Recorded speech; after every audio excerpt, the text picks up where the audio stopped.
Hi everyone, welcome to missile classes. और मैं आज आपके सामने ज्योग्राफी का कुछ ऐसे प्रश्न लेकर आया हूं जो पिछले कई सालों से बार बार रिपीटेड हो रही है। तो आप सभी को अच्छी तरह से देखना चाहिए आखिर कौन कौन सा क्वेश्चन है जो बार बार हमारे एग्जाम में रिपीटेड हो रही है। मेरे दोस्तों, आप लोगों को पता नहीं है तो वह ध्यान से सुने। आप लोगों का जो एग्जाम है ना, इसमें 30% आप लोगों का PYQ से क्वेश्चन पूछे जाते हैं, यानी हमारे जो बार बार रिपीटेड होती है ना वैसा क्वेश्चन 30% आते हैं।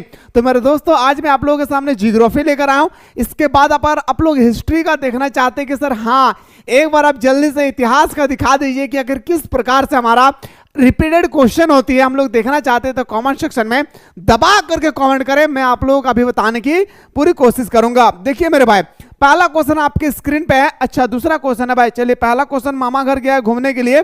पहला क्वेश्चन पर देखते हैं सर, हमारा जियोग्राफिया जनरलिस का लेखक कौन है। मेरे दोस्तों, पता है हमारा जो जियोग्राफिया जनरलिस है इसका लेखक हमारा कौन है? बोर्नियस। कौन है मेरे भाई? बोर्नियस। टोटल 70 प्रश्न है, आप लोग अच्छी तरह से देखेंगे। नीतिवाद के विचारधारा कौन है, यानी नीतिवाद के विचारक कौन थे। क्वेश्चन नंबर आपसे नेक्स्ट पूछा गया है कि जो हमारा नीतिवाद है इसके विचारक कौन है, तो बताएंगे सर कांट है, हमबोल्ट है, रिटर है, यानी ऑप्शन नंबर हमारा डी इसका राइट आंसर हो जाएगी। और हाँ, एक बात याद रखिएगा, आप लोगों का टाइम पे ही एग्जाम होगी, इस बात को भी याद रखना है। आप लोगों को कुछ ही 1-2 दिन के अंदर में एडमिट कार्ड भी मिल जाएगी। शानदार तरीके से तैयारी कीजिए। दूसरे बार बार यूट्यूब चैनल को ना देखें, बार बार जो आप लोगों का न्यूज दिखाया जा रहा है वैसा कुछ नहीं है मेरे भाई। रियलिटी न्यूज प्राप्त करने के लिए इस प्लेटफॉर्म से जुड़े रहना है। निम्न आयु समूह में जनसंख्या का आकार उन देशों में बड़ा होता है जहां क्या होता है मेरे भाई। अब नहीं समझ में आया सर, क्वेश्चन नंबर जो हमारा 6 दिया है वो नहीं समझ में आया कि है क्या। निम्न आयु समूह में जनसंख्या का आकार उन देशों में बड़ा होता है, जनसंख्या का आकार जो है बड़ा होता है जहां पे सबसे ज्यादा जनसंख्या वहां होती है जहां पे मृत्यु दर क्या होता है? कम होती है। हम लोग बोल सकते हैं कि किसी भी देश की जनसंख्या ज्यादा वहां होगी जहां पे मृत्यु दर क्या होगा? कम होगा भाई। ठीक है, अगला क्वेश्चन आइए सर, 100% प्रतिशत जनसंख्या वाले देशों का नाम बताए। 100% शहरी जनसंख्या मतलब गांव ही नहीं है भाई, वो कौन सा आपका देश है भाई? तो बताएंगे सर हमारा सिंगापुर। क्या हो जाएगा मेरे दोस्त? बताएंगे सर सिंगापुर हमारा राइट आंसर हो जाएगा। और अगला क्वेश्चन पे आपके स्क्रीन पे है कि केरल में साक्षरता दर कितने प्रतिशत है। देखिए मेरे दोस्त, अगर मैं आप लोगों को बताऊं सही तरीके से कि भारत में सबसे ज्यादा साक्षरता एजुकेशन इन लिटरल बॉय कहां पे है, लिटरल गर्ल्स कहां पे, लिटरल वोमेन, लिटरल मैन कहां पे है, तो बताएंगे सर केरल में है। लेकिन अगर आपसे पूछा जाएगा कि कितना परसेंटेज है, ये क्वेश्चन मेरे दोस्तों सही तरीके से याद रखिए, 93.9%। ये हमारा 2011 के जनगणना के अनुसार है। लेकिन वर्तमान समय में अगर हम लोग सर्च करेंगे तो 97 पॉइंट समथिंग आएगी। यानी मेरे दोस्तों 100% में हमारा 97% केरल का व्यक्ति क्या है? पढ़ा लिखा है। सिर्फ 3% ही है अनपढ़ है। झारखंड की बात करूं तो 50 से भी ज्यादा लोग क्या है? अनपढ़ है भाई।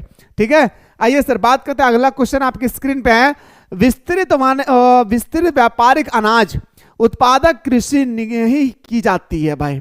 अच्छा बताइए मेरे भाई, विस्तृत व्यापारिक अनाज उत्पादक कृषि कहां पे नहीं किए जाते? कौन से मैदान पे नहीं किए जाते या कौन से क्षेत्र में नहीं किया जाता है? तो बताएंगे सर अमेजन के बेसिन में। कहां मेरे भाई? अमेजन के बेसिन इसका राइट आंसर हो जाएगी। अगला है सर, दक्षिण भारत में सिंचाई का प्रमुख स्रोत क्या है? दक्षिण भारत की जैसे बात आती है ना मेरे दोस्तों, तो हमारे याद आता है हमारा केरल, तमिलनाडु, आंध्र प्रदेश, मध्य प्रदेश। मध्य प्रदेश यहाँ पे हो गया। ठीक है, तो हमारा जो नीचे का भाग होते हैं वहां पे अगर हम लोग जो सिंचाई का स्रोत है वो क्या है, तो बताएंगे सर तालाब है। क्या है मेरे भाई? तालाब इसका राइट आंसर हो जाएगी। अगला क्वेश्चन पे आता है सर, ब्राजील के कॉफी बागानों को क्या कहा जाता था? आपसे पूछा गया है क्वेश्चन नंबर 12 कि ब्राजील में कॉफी बागानों को आखिर हम लोग क्या कहते हैं। क्वेश्चन नंबर 12, तो बताएंगे सर हम लोग फेजेंटा कहते हैं। क्या मेरे भाई? फेजेंटा कहते हैं। अगला क्वेश्चन पे आपके स्क्रीन पे सर, निम्नलिखित आर्थिक क्रियाओं में कौन ग्रामीण अधिवास से संबंधित है? अच्छा, आर्थिक क्रिया जब भी आती है तो मेरे दोस्तों याद रखना है, ग्रामीण का जब भी शब्द इस्तेमाल होती है, गांव के लोग क्या करेंगे? मुर्गी पालन, मछली पालन, सुअर पालन, खेती करना, खनन करना, लकड़ी काटना, यही ना भाई, दूध निकालना, ये सब आता है हमारा कहां पे? प्राथमिक क्रियाकलाप में। कहां पे आता है मेरे शेर सैनियों? प्राथमिक क्रियाकलाप में। और जो भी स्टूडेंट्स ने अभी तक हमारे मिसाइल क्लासेस के ऐप को डाउनलोड नहीं किए, एक बार आप लोग जल्दी से प्ले स्टोर से मिसाइल क्लासेस के ऐप को डाउनलोड करके ये ऑनलाइन टेस्ट सीरीज को आप लोग जरूर टेस्ट लगाएं। ये ऑनलाइन टेस्ट सीरीज बिल्कुल हमारे यूनिवर्सिटी के माध्यम से मेरे दोस्तों अनुभवी शिक्षकों के द्वारा तैयार किया गया है, जहां पे मेरे दोस्तों एक सब्जेक्ट में आप लोगों का 10 टेस्ट सीरीज दिए गए हैं। एक टेस्ट सीरीज में आप लोगों का याद रखना है 30 क्वेश्चन दिया गया है। इस प्रकार से एक सब्जेक्ट में 300 क्वेश्चन दिया गया है और इस तरह से मेरे दोस्तों आपका 1500 क्वेश्चन दिया गया पांचों सब्जेक्ट में। मात्र 99 रुपए में टेस्ट लगाएं, 30 में कितना क्वेश्चन सही हो रहा है, कितना क्वेश्चन गलत हो रही है, आपका मार्क्स कितना आ रहा है, ऑल ओवर झारखंड में आपका रैंक कितना आ रहा है, सारा वो चीज को आप घर बैठे देख सकते हैं। इससे आपका क्या होगा ना, जो आपका पढ़ाई की जो जज्बा है ना उसमें और आपका याद रखना तेजी हो जाएगी। इसलिए जाएं, ज्वाइन करें, 99 रुपये बड़ी बात नहीं है। ठीक है, चलिए सर क्वेश्चन पे आते हैं। सर विश्व का सबसे अधिक कपास उत्पादक देश कौन सा है? विश्व में सबसे ज्यादा कपास का उत्पादक कहां पे होती है? तो याद रखना है मेरे दोस्तों चीन में। कहां पे मेरे भाई? याद रखना है, इसका राइट आंसर हो जाएगा मेरे दोस्तों कहां हो गया हमारा, याद रखना है अमेरिका में। ऑप्शन नंबर हमारा डी इसका राइट आंसर हो जाएगी। अगला क्वेश्चन पे आते हैं सर, निम्न देशों में किस देश में सहकारी कृषि का सफल परीक्षण किया गया? सहकारी कृषि का सफल परीक्षण का मतलब होता है टेस्ट। कहां पे टेस्ट अच्छा किया गया? तो बताएंगे सर डेनमार्क में। कौन सा कृषि सर? सहकारी कृषि। अगला क्वेश्चन पे दौड़ते हैं सर, मेसाबी श्रेणी का संबंध किससे है? आपसे क्वेश्चन नंबर 18 पूछा गया, मेसाबी श्रेणी का संबंध आखिर किससे? क्वेश्चन नंबर 80 तो 18 बताएंगे सर लोह अयस्क से। किससे मेरे भाई? लोह अयस्क इसका राइट आंसर हो जाएगी।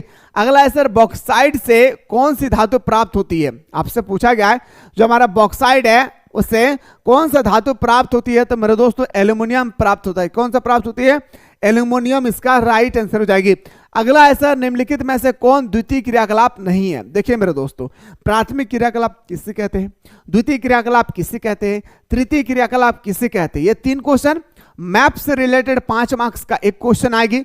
और कपास की खेती के लिए भौगोलिक स्थिति के बारे में, चाय की खेती के लिए भौगोलिक स्थिति, चावल की खेती के लिए भौगोलिक स्थिति, कॉफी की खेती के लिए भौगोलिक स्थिति, गन्ना की खेती के लिए भौगोलिक स्थिति, गेहूं की खेती के लिए भौगोलिक स्थिति। इसमें एक क्वेश्चन आएगा 5 मार्क्स का। क्वेश्चन का पैटर्न समझने की कोशिश कीजिए कि आखिर किस प्रकार से हमारा क्वेश्चन आएगी। इसलिए ना बार बार कह रहा था कि आप ट्यूशन कोचिंग कुछ भी कर रहे हैं, लेकिन हमारा ऑनलाइन क्लास में एनी हाउ जुड़ेंगे, सारी चीज बताई जाता है यहाँ पे। ठीक है, तो निम्नलिखित में से द्वितीय क्रियाकलाप का अंग नहीं है। देखिए मेरे भाई, मछली पकड़ना ये हमारा प्राथमिक क्रियाकलाप है। क्या है भाई? क्वेश्चन नंबर 20, ये मछली पकड़ना ये हमारा क्या हो जाएगी मेरे भाई? हमारा द्वितीय क्रियाकलाप का भाग है, प्राथमिक क्रियाकलाप भाग है। लेकिन आपसे पूछा कि द्वितीय क्रियाकलाप नहीं है भाई, आपसे पूछा गया कि द्वितीय क्रियाकलाप नहीं है। एक्चुअली यहाँ पे लिखना चाहिए मेरे दोस्तों कि प्राथमिक क्रियाकलाप कौन नहीं है। ये क्वेश्चन में थोड़ा सा मिसप्रिंट है। ठीक है, इसमें लिखना चाहिए क्वेश्चन नंबर 20 में कि प्राथमिक क्रियाकलाप नहीं है। ठीक है, तो वो हम लोग बोलते हैं सर लोह प्रगलन करना, लेकिन मछली पकड़ना, वस्त्र निर्माण करना, टोकरी बनाना, ये सब क्या है सर? हमारा द्वितीय क्रियाकलाप है।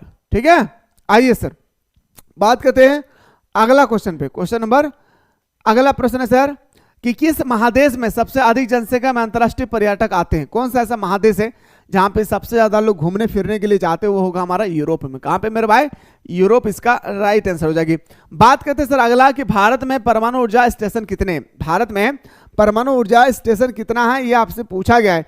तो बताएंगे सर भारत में परमाणु ऊर्जा स्टेशन जो है टोटल कितना है? 8 है। कितना है मेरे भाई? 8 इसका राइट आंसर हो जाएगी। अगला क्वेश्चन पे आते हैं सर, उत्तर अटलांटिक मार्ग जोड़ता है, जो हमारा उत्तर अटलांटिक मार्ग है वो किनको किनके साथ जोड़ती है? तो बताएंगे सर हमारा उत्तरी अमेरिका को यूरोप से जोड़ती है। किससे जोड़ती है मेरे भाई? उत्तरी अमेरिका को यूरोप से जोड़ती है। किससे किसको साथ जोड़ती है? उत्तरी अमेरिका को यूरोप से जोड़ती है। किससे? फिर से मुस्कुरा कर बोलिए, उत्तरी अमेरिका को यूरोप से जोड़ती है। अगला क्वेश्चन पे आते हैं सर, पनामा नहर जोड़ती है भाई। क्वेश्चन का लेवल देखिए, मैं हर एक वो प्रश्न करवाने की कोशिश कर रहा हूं जो बिल्कुल आपके फाइनल एग्जाम में वैसा ही आए जैसे मैं आप लोगों को बता रहा हूं। इस चीज को याद रखिएगा। तो पनामा नहर जोड़ती है किनको किनके साथ?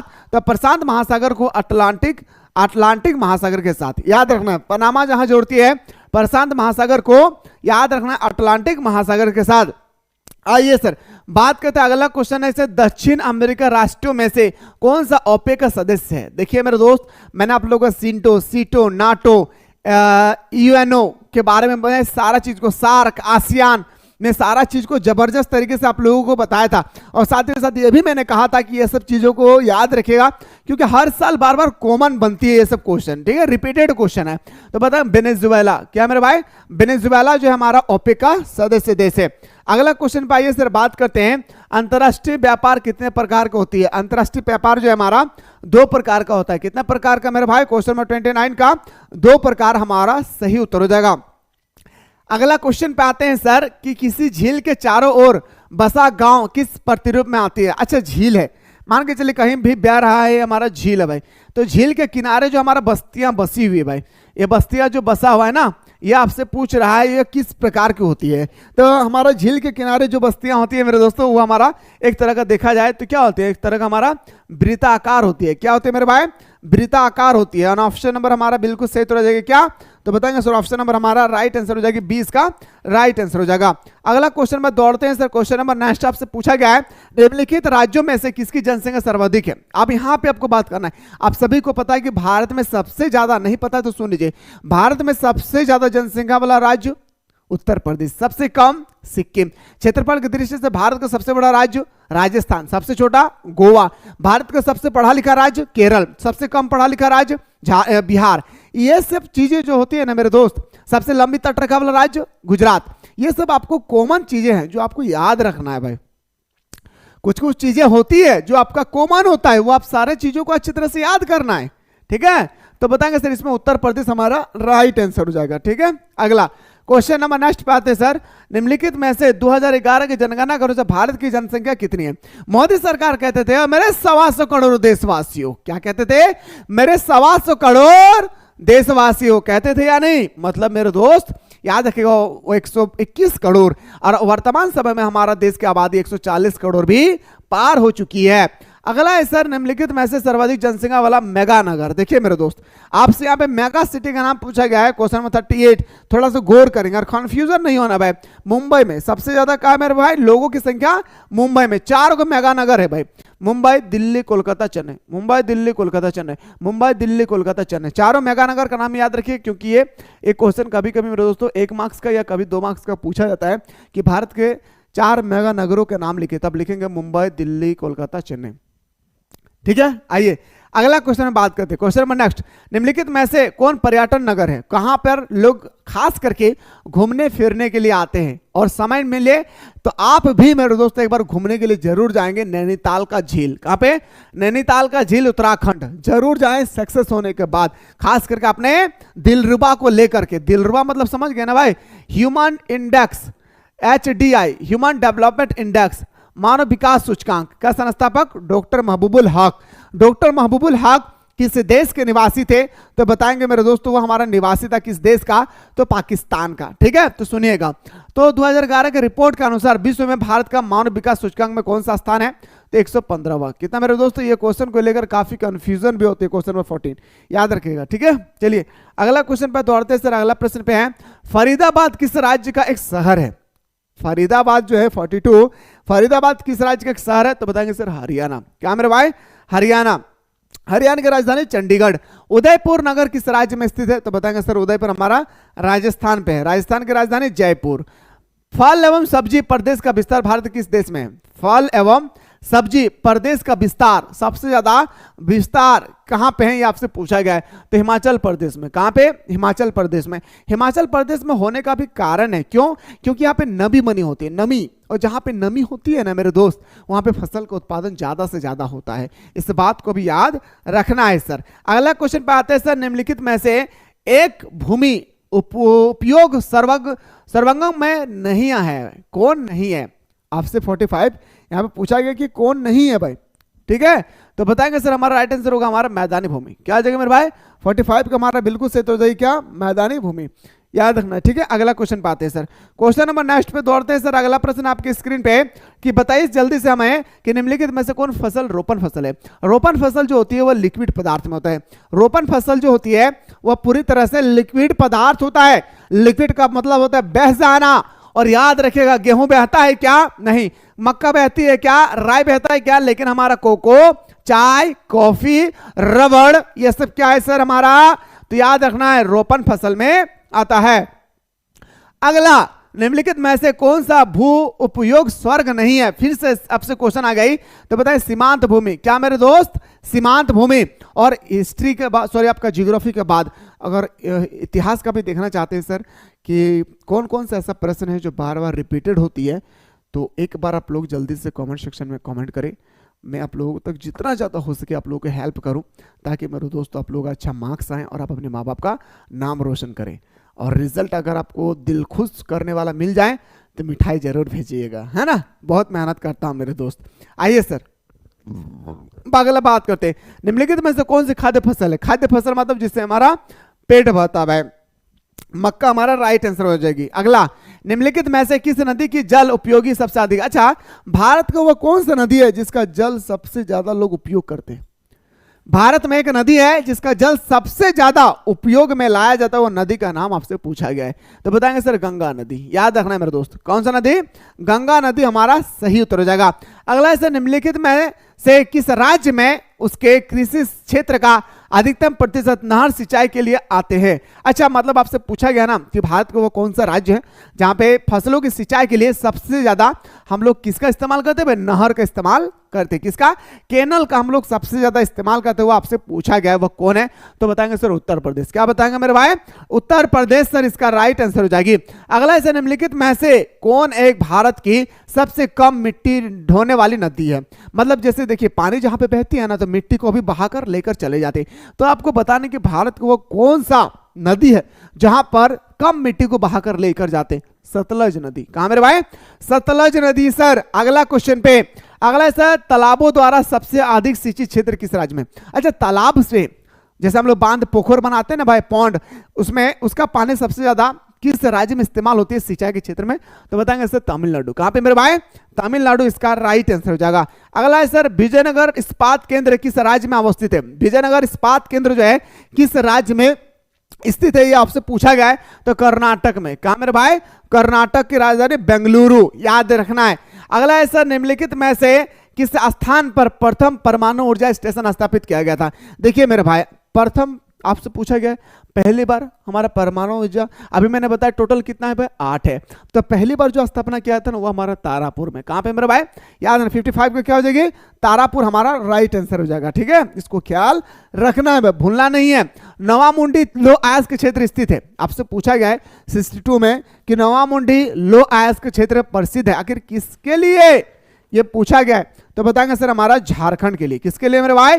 झारखंड हमारा राइट आंसर हो जाएगी। ठीक है, और वैसा ही प्रश्न अगर आप लोग चाहते हैं कि सर कुछ और जो बाकी सब्जेक्ट है उन सारे सब्जेक्ट का हम लोग बार बार रिपीटेड क्वेश्चन देखना चाहते हैं, तो आप लोग कमेंट सेक्शन में जरूर कमेंट करें। और प्ले स्टोर से मिसाइल क्लासेस के आपको डाउनलोड करके ये जो आप लोगों का कोर्स है, इस कोर्स को आप लोगों को एनी हाउ ज्वाइन कर लेना है, क्योंकि मेरे दोस्त इस कोर्स के माध्यम से आप लोगों को हर एक selected question, model paper, previous question, weekly test, most important question, सारा चीज आप लोगों को टेस्ट सीरीज में प्रोवाइड किया गया। मैं चाह रहा हूं मेरे दोस्त कि जल्दी से इस कोर्स को आप लोगों को ज्वाइन कर लेना है। ज्वाइन करने के बाद आप लोगों को याद रखना है मेरे दोस्तों, हमारे साथ हर दिन ऑनलाइन टेस्ट लगाएं और अपनी तैयारी को बेहतर बनाएं। ठीक है, आइए सर बात करते हैं अगला क्वेश्चन पे। क्वेश्चन नंबर नेक्स्ट पे आते हैं सर। अगला प्रश्न है कि निम्नलिखित में कौन औद्योगिक नगर है? देखिए मेरे दोस्त, आपसे यहाँ पे औद्योगिक नगर पे पूछा गया। क्या पूछा गया मेरे दोस्त?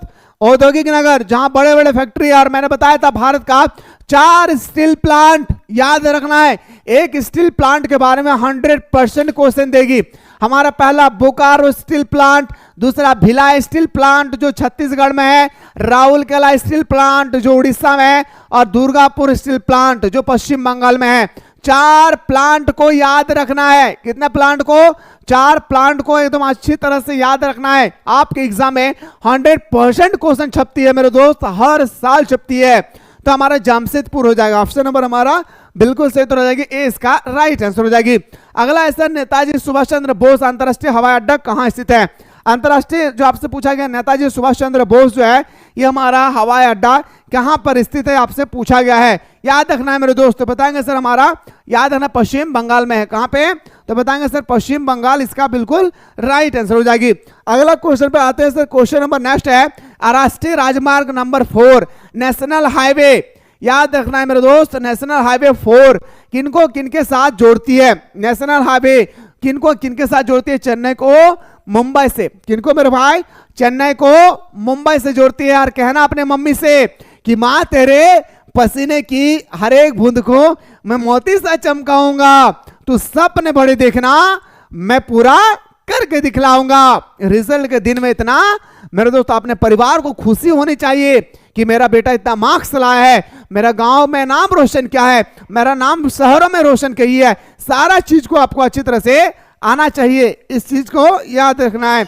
आइए सर बात करते हैं अगला क्वेश्चन पे कि निम्नलिखित में से सर्वाधिक प्रदूषित नदी कौन सी है? भारत का वो कौन सा नदी है जो सबसे ज्यादा प्रदूषित है, सबसे गंदगी है? तो बताएंगे सर हमारा यमुना नदी हो जाएगी। मैंने आप लोगों को कहा था मेरे दोस्त मैं 70 क्वेश्चन बताऊंगा, फाइनली हमारे 70 क्वेश्चन हो चुकी है। अगर इसके बाद हिस्ट्री का, पॉलिटिकल साइंस का अगर देखना चाहते हैं तो कमेंट सेक्शन में एक बार आप लोग कमेंट करें, मैं आप लोगों को अगला वीडियो में बताने की पूरी कोशिश करूंगा। फिलहाल शुरू से लेकर अंत तक देखने के बाद कैसा फील हुआ है कमेंट सेक्शन में आप लोग अपना राय जरूर मेंशन करें। मिलते हैं इसी तरह से नेक्स्ट वीडियो में।